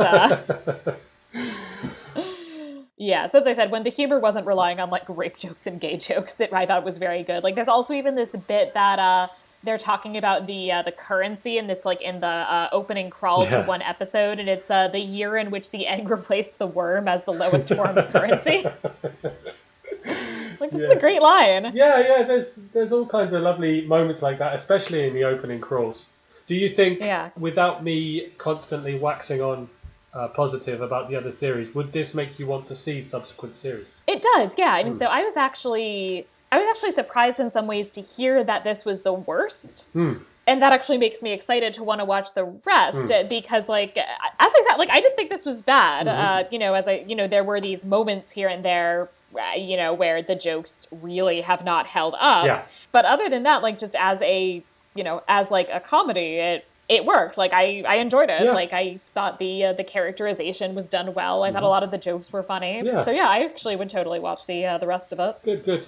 Grand. Yeah. This way now I think we can get into some of our historical content in the Vera et Falso section, where we talk about what it got right and what it got wrong. There's obviously a lot, so I've just picked out a few things in particular to talk about for this section, and then some stuff to get into for the Historia et Veritas. But I'm not going to quite talk about everything. Okay. I'll start with a few things that they didn't get quite right. One is the crusade against the Ottoman Turks. Perhaps you can excuse it by virtue of it being an alternate timeline.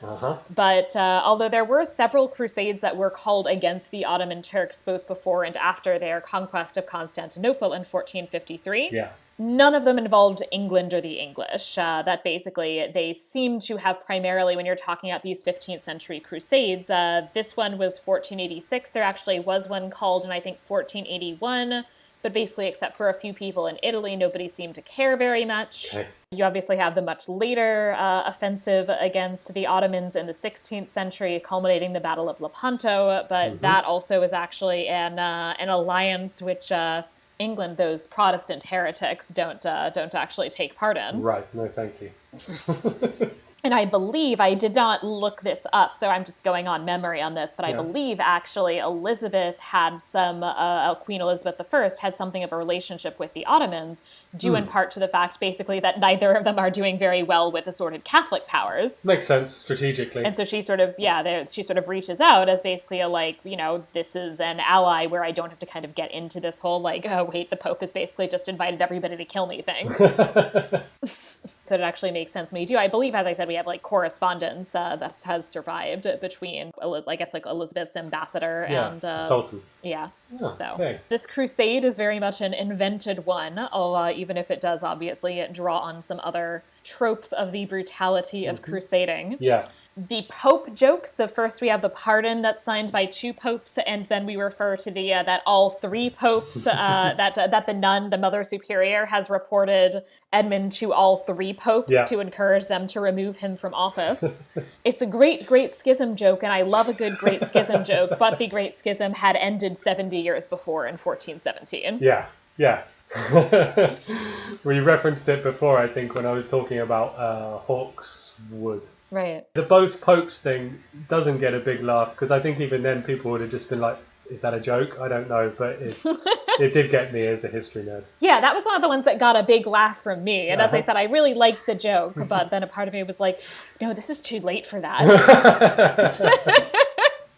Understandable. So, but there was, of course, there was a long period of 2 popes and a brief period of there, in fact, being 3 popes, because at the first council where they tried to resolve this, they just named a 3rd pope. Yeah. But that pope was named, but that they didn't actually get the other 2 popes to step down. So just still had, at that time, so now they just had 3 popes. Right. And then at the next council, at the Council of Constance, they got all 3 of them to step down and came up with a completely new pope. Well done. Well, I think one of them kind of hung on for a bit, but basically kind of lost all of his adherents, except for he was from the Kingdom of Aragon and kind of kept some friends there. Oh, okay. The last of the Avignon popes, but basically kind of ended with the Council of Constance in 1417. Okay. All right, so way before this. Yeah, way before this. So especially if we're saying that, the alternate timeline really starts in 1485, that doesn't even quite excuse it unless we're saying a lot of other weird things are happening. Yeah. The other thing that is, I would say, in something of a spirit of a medieval world and a good joke, but not quite right, is our saints' days. So, of course, the veneration of saints and the celebration of their feasts would have been an important part of medieval religious culture. But these particular saints' days are not quite accurate. No. I looked up in particular St. Leonard. There is a St. Leonard. His feast is celebrated on November 6th. And I think he would have been quite surprised to hear about the festivities, which include eunuchs, bearded ladies, Morris dancers, the jumping Jews of Jerusalem, and about the fact that the eunuchs are of particular importance because he was said to be a eunuch, which... Right. Again, I think that would have come as quite a surprise to poor St. Leonard. Yeah. I like the thing as well that Prince Harry is horrified that there might not be eunuchs or bearded women at the feast day of St. Leonard, like this happens every year. Right, yeah, that this is what we do on the Feast of St. Leonard. That being said, eunuchs are not really...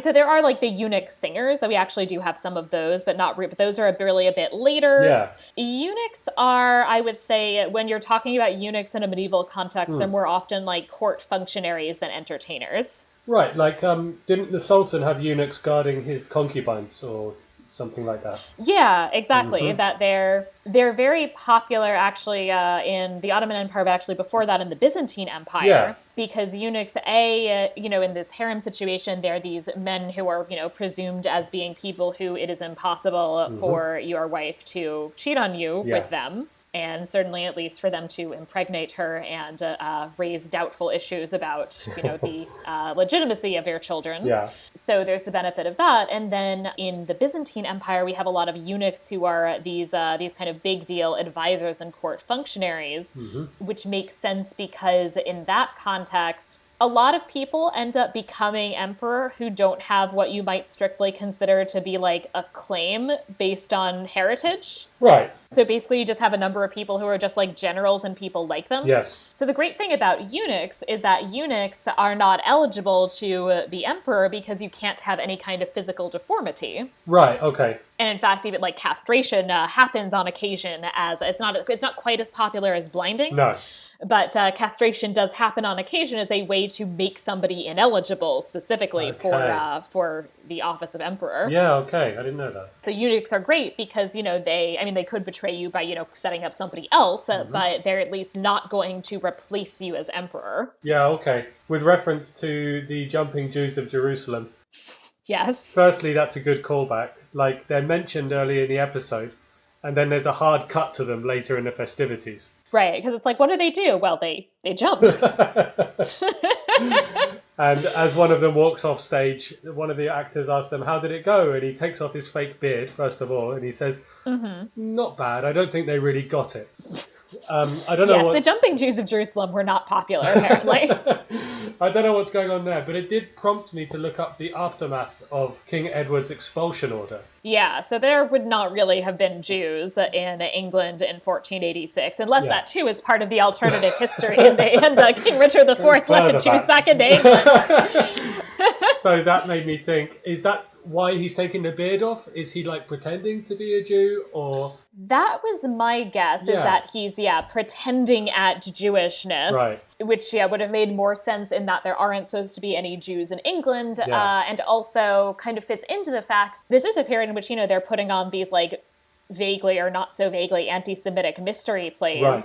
And so that those do also involve like people playing as Jews, although in a much more unsavory way than the jumping Jews of Jerusalem. Yes. So that was how I was taking that they're not really Jews. Do you think the in-episode play Death of the Pharaoh would have been something like that?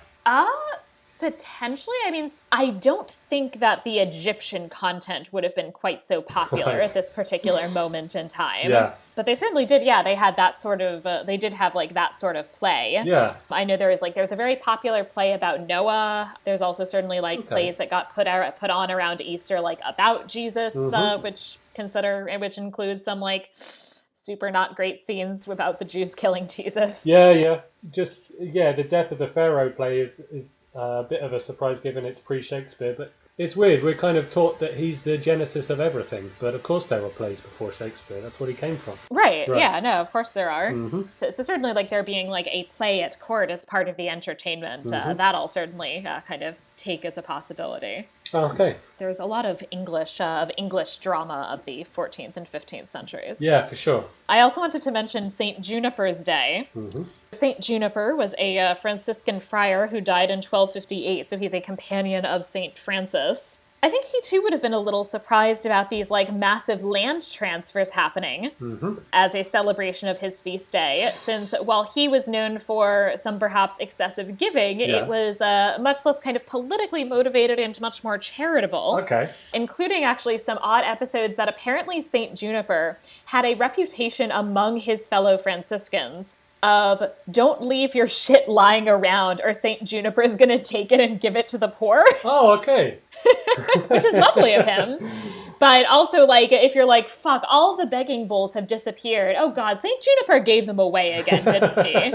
Including there's this whole story about him so he's, like, taking care of some poor sick man who says, who, like, has a craving for pig's feet. Yeah. So he says, great. He goes off. He finds a pig. He doesn't even, I think, kill the pig. He just cuts off the pig's foot, takes off, and makes this guy some soup with the pig's foot.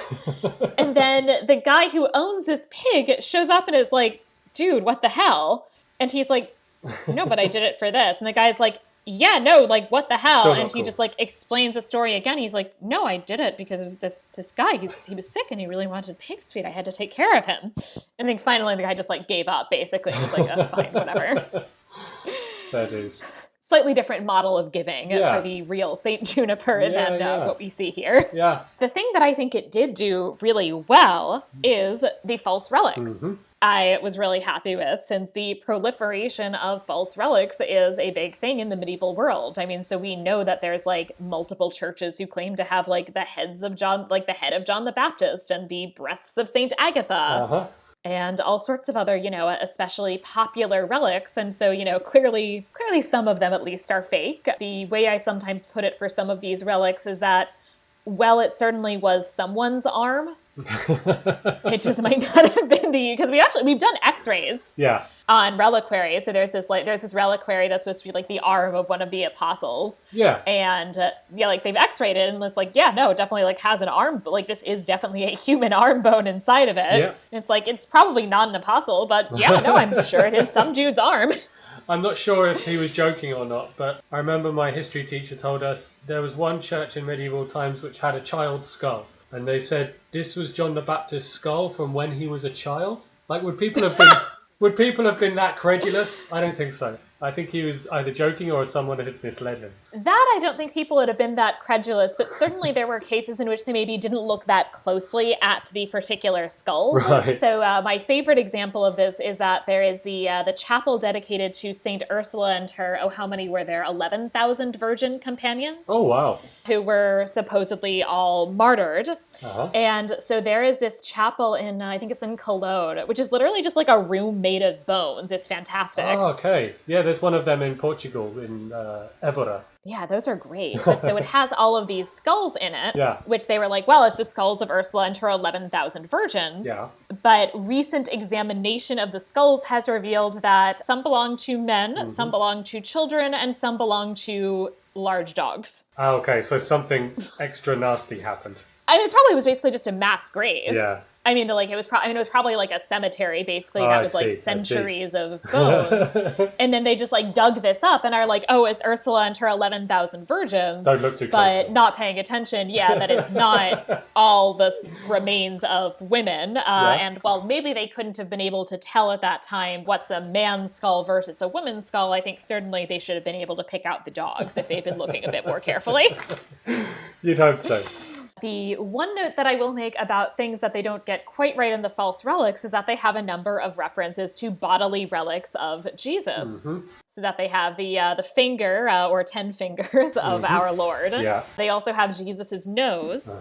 And you don't have bodily relics of Jesus because Jesus was bodily assumed into heaven with presumably all of his fingers and nose. Yeah. The one exception to this, and I think they really missed an opportunity here, is of course the foreskin of Christ. Right. Because since Jesus was circumcised, there were churches in the Middle Ages that claimed to have his foreskin, and there were some who thought the foreskin should have been reattached in heaven. Because like circumcision is deeply inessential because, we're Christians and we're rejecting this. But others, accepted the possibility that the foreskin and actually also the umbilical cord connecting Christ and the Virgin Mary could have remained on earth. Yeah. I think they really missed a good joke opportunity here by not actually having a box of foreskins of Christ. Yeah, I don't know. Thinking about it, like, I think a foreskin reference on a BBC comedy show would have been more controversial than all the dodgy rape stuff in this show. Oh dear. Yeah, it's a weird thing, but I honestly think they wouldn't have been allowed to say that word. That's fascinating, because that seems to me to be pretty tame compared to some of the stuff that does get in. But because that is too bad. It would have been fun to have references to like a box of like foreskins of Christ. The other thing that I will say didn't hit me as quite right is that it also references they have the breasts of Joan of Arc. Okay. And I don't think there would have been at this point really English veneration of Joan of Arc. Yeah. I mean, there would have been French veneration by now, I would say, of Joan of Arc. But in England, she's, this French woman that, they killed. Yeah, basically. Did they burn her as a witch or just as an enemy? Witch and heretic. Oh, okay, right. Yeah, and cross-dresser.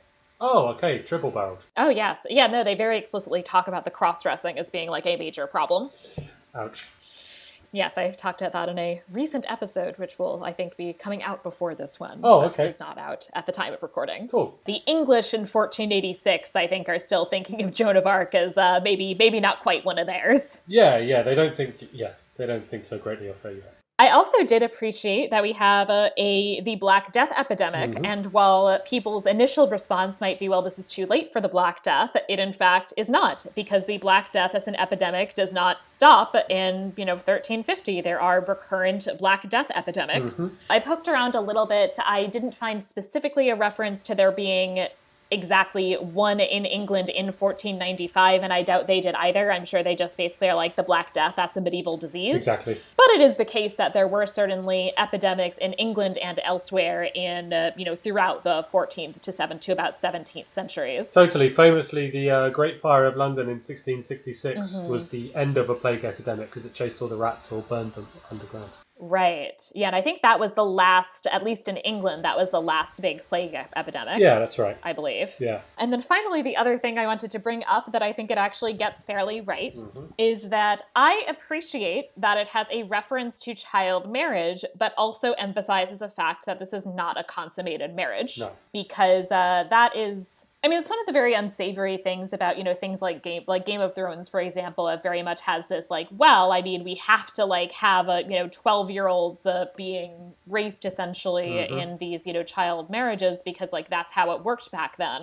And while there were a lot of child marriages, in fact, I think Richard, Duke of York, King Richard IV, I think he actually was technically, engaged or married at age, 7. Oh, okay. But with these child marriages, the expectation is not that you consummate the marriage until you kind of reach at least early teens. Yeah. So I appreciate the acknowledgement of the fact that, okay, so we have this marriage, but then we just see Edmund, reading her a bedtime story. As you would. It's 6:30. It's 6:30. I do appreciate the fact that they have a marriage that's a child marriage for political reasons, but that it's very much emphasized that this marriage has to happen because of the politics, but that doesn't mean that anyone is expecting this child to be having sex with an adult man. No, it doesn't cross that disgusting bridge. No. Which I think we can be thankful for. Oh, yes. Yeah. No, their relationship is actually very sweet, and as I said before, for a child actor, she knocks it out of the park. Yeah, no, she's great. Yeah, I really liked her during the witch episode where she's laughing at his funny shaved head. With that, we can now move into the Historia et Veritas section, where I want to talk about a little bit of what happened and what we know and don't know about this actual past having to do with Richard III and his nephews, and how this then ends up getting talked about in subsequent generations. The traditional claim is, of course, the one that the princes, so these are Richard's brother's sons, Edward, who briefly would have been Edward V, and that one is counted in our overall numbering, and Richard, disappeared in around the year 1483. The traditional explanation is that Richard had them killed, but we honestly have no idea whether he did or not. We know that he declared them illegitimate, that there's a kind of Bill Titulus Regius, which says that they are not legitimate and don't have a claim to the throne. While on the one hand, this doesn't necessarily mean they're no longer a threat, it does seem like there is some possibility that it's kind of something that could be used to basically avoid having to kill them off. Yes. In terms of kind of making this declaration that, they don't actually have any rights anyway. Yeah, I can understand that. And essentially, all of the kind of claims that Richard killed them come from a bit later. I mean, they come from when Henry was already in power. Yeah. There's something a little bit suspicious about that, and also about the fact that Henry Tudor, although he was very quick to say a lot of insulting things about Richard right after he acceded to the throne, he doesn't actually make the claim about the princes until a full year after Richard is killed and he takes the throne. Right after Richard is buried in a car park. Right, yes. Which seems a bit strange, because you would think, if that was a thing that everybody kind of knew and was aware of, that he would be bringing it up right away. Yeah, it would be good propaganda.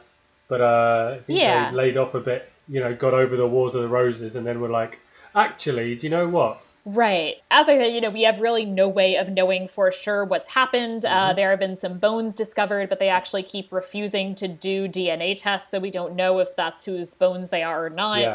There's a possibility that they died, but if they did, we don't know who killed them. Some people have said it could be Henry Tudor. Right. Kind of came up, took the throne, then is like, oh, he's still got those kids in his tower over here. Let's go ahead and murder them quick. Okay. Which, doesn't not make sense as a possible theory. And there are a couple of pretenders that actually claim to be Richard later. And it's, and one of them was apparently Perkin Warbeck, was apparently really convincing. Perkin Warbeck, yeah. I remember that name. Yeah, he managed to convince, his alleged, the person who would have been his aunt, which, Oh. Okay. And so there are, most people don't actually think that he necessarily was Richard. No. But some people think he actually might have been, a illegitimate son of Edward IV. Oh, okay. So also risky. Yeah. So apparently he did at least, bear a striking resemblance to Edward IV. Okay. The other thing that we know from one of our earliest sources is that Edward seems to have, been ill and been regularly seeing a doctor. Okay. Yeah. And so it's also not impossible that he died, but that he just, died. Yeah, of course. We have no idea, but I actually think that it's interesting that it starts with this alternative history that undermines the, Richard killed his nephews claim. Yeah, from the start. Yeah, and in particular that, of course, most of what we get in terms of the Shakespeare, in terms of, the narrative that most people think of first when they think about Richard III is this Shakespearean narrative, which, A, is being written in the context of Shakespeare is working for Queen Elizabeth I, who is Henry Tudor's granddaughter. Yeah. And so in all of Shakespeare's history plays, the allegiances are very, very clear there. Yeah. So it makes sense that this is, something that he's certainly going to emphasize.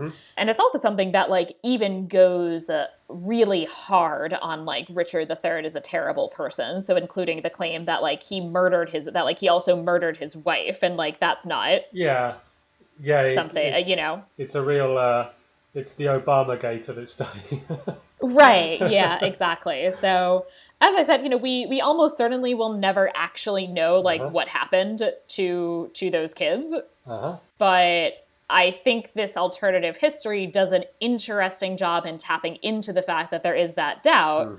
And that while there is some this traditional narrative, there certainly would not be enough evidence according to modern standards of proof. No, but it is remarkable to convict me. Richard. Yeah, it is remarkable to me that history teachers still have to teach that nobody really knows. The Princes in the Tower is a very evocative thing as a Brit, and everyone knows what you're referring to when you say that. I don't know if it's still the case, but Tudors and Stuarts were stalwarts of the curriculum when I was growing up. And I think that was partially so that teachers, A, had an excuse to take you to see some Shakespeare, free trip to London. Right. And B, had an excuse to wheel in the TV and pop on an episode of Blackadder if they were hungover. Right.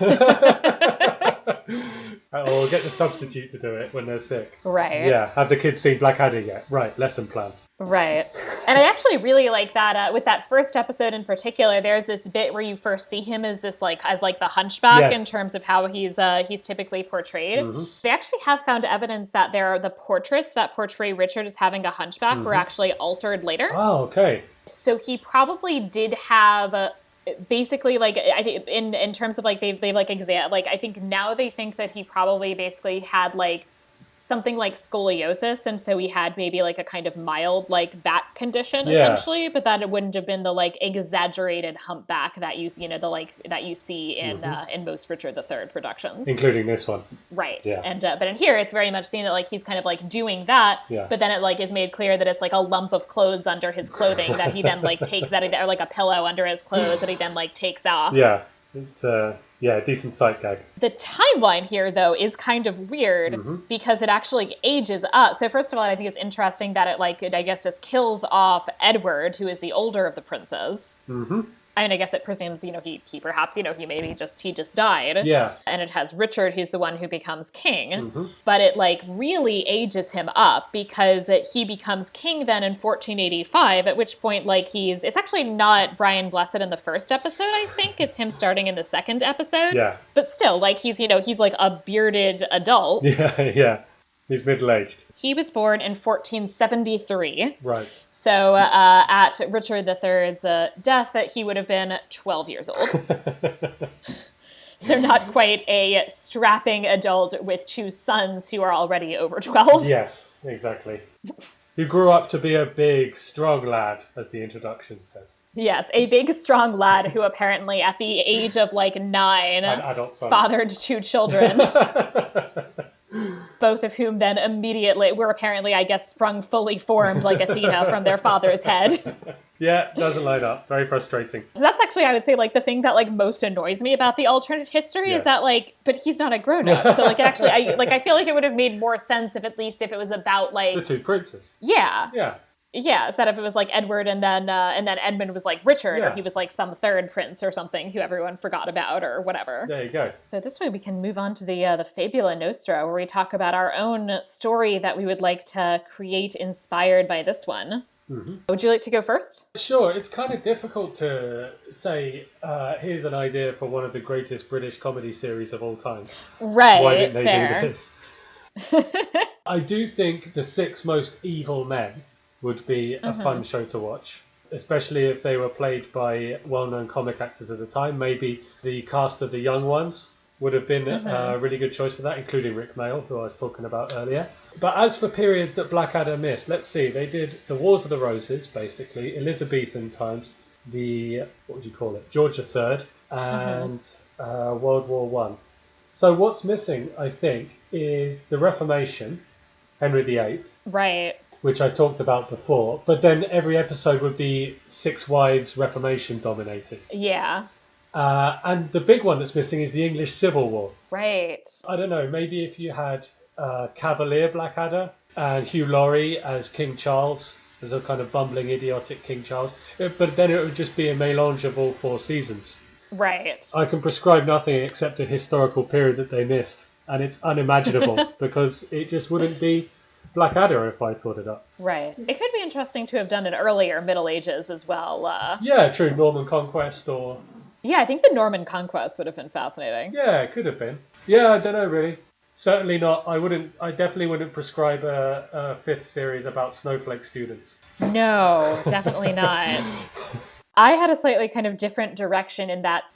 One of the big ways in which this show, I think, does kind of fall down is in our depiction of women. This movie, I would say, passes the ifft-Decker test. No, it doesn't, actually, because everybody dies. And I believe that does include the mother and the wife, although the mother does not have a name in the actual show, so she doesn't even count. Right. I'm not counting people who are only named in the credits. Okay.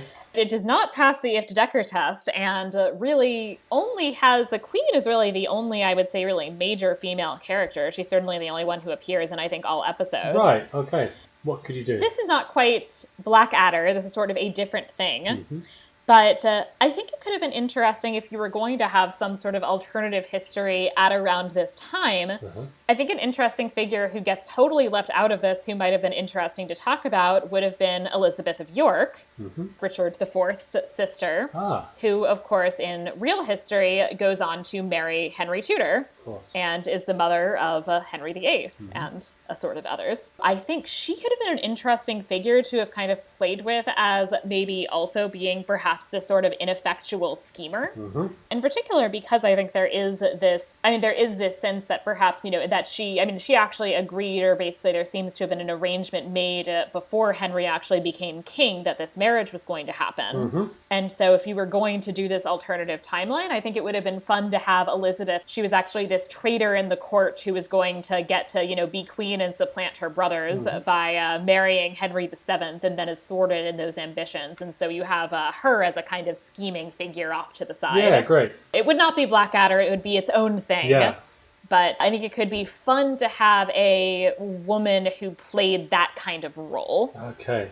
Yeah, me too. Of being this kind of scheming figure, but one who is not ultimately really very good at it. A slapstick Game of Thrones. Yeah. I think that could be fun. Because that was a dynamic that I liked about this, and I think maybe doing a bit of a gender swap. And I think Elizabeth of York would be an interesting candidate for that. Yeah, she is. Great. I don't actually know who I would have play her. I'd have to think about that a bit more, especially because I think really for this, I do want to make sure to actually get somebody British, and I don't know. Actresses of the Yeah. time. Well, in the second series of Blackadder, Queen Elizabeth is played by Miranda Richardson to absolutely incredible effect. Actually, Yeah. my comedic performances thing, I said Stephen Fry in 4, but Miranda Richardson in 2 is up there. She's hysterical as Elizabeth I. I'll have to check that out. Yeah, That sounds yeah, please do. interesting. I don't really know many young British comedic actresses Okay. offhand. No, Olivia Colman was in Peep Show and The Favourite. Right. And she has that kind of hapless energy. Yeah. Yeah, it could be, but she's too big for that now. She's won an Oscar. Right. Yeah. So I think maybe this would be the kind of show where you like find some new talent maybe, and then have some of the kind of smaller roles played by some more classic figures. Maybe Stephen Fry and Hugh Laurie would come back for some roles in this. Exactly. Yeah. But I think maybe we would want like a new face. Yeah. And I don't know who are like British stand-up comics who might be breaking into acting now, but that would be maybe the direction I'd go. Oh, grand. Yeah, I'd watch it. Our next section, the estimatio, is where we can rate this film on a scale of 1 to 5 based on whatever criteria you see fit. So would you like to go first with your rating? Okay, sure. I think it's really 2.5 out of 5, but I'm going to round up to 3 for sentimental value. I think really when the jokes land, they're terrific. I particularly like, I would say so myself, I agree with you there. I killed him myself at some point. Stuff like that. Very deadpan British humour is my vibe. And it's definitely what you get in the other Blackadder seasons. Mm-hmm. Overall, I don't think Rowan Atkinson is playing to his strengths. Right. There isn't so much physical comedy for him, which of course is his forte. I've seen Mr. Bean playing all over the world. Yeah. There's a kind of half-strength supporting cast where Brian Blessed overwhelms everything by force of personality.